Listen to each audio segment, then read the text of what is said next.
Todos listos en la cuarta carrera, inicia el 5 y 6, Potrancas en acción, se dio la partida en la cuarta carrera, rápidamente por fuera, Great Imperg. Rápidamente Great Import va dominando el comando por la parte central.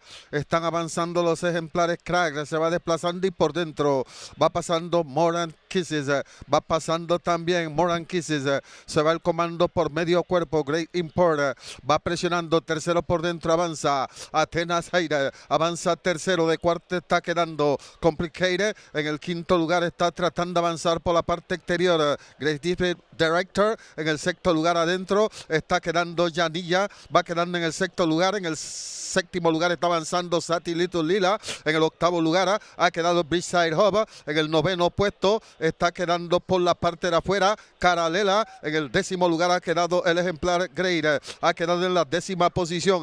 Ya están acercándose a la recta final. Modern Kisses mantiene una cabeza en el comando. Sigue presionando el ejemplar Great Import. Siguen presionando por fuera. Great Import va dominando por una cabeza Modern Kisses. Great Import ha dominado el comando por 3/4 de cuerpo. De atrás está avanzando Sati Little Lila. Viene avanzando bastante fuerte también Modern Kisses. Está repitiendo ahí contra Great Import. Modern Kisses una cabeza. Great Import vuelve y ataca. Modern Kisses un pescuezo. Great Import vuelve y ataca. Great Import va dominando con 16-1. Great Import con Kendrick Camus se impone. Segundo está arribando Modern Kisses. Tercero se mete volando al final. Janina.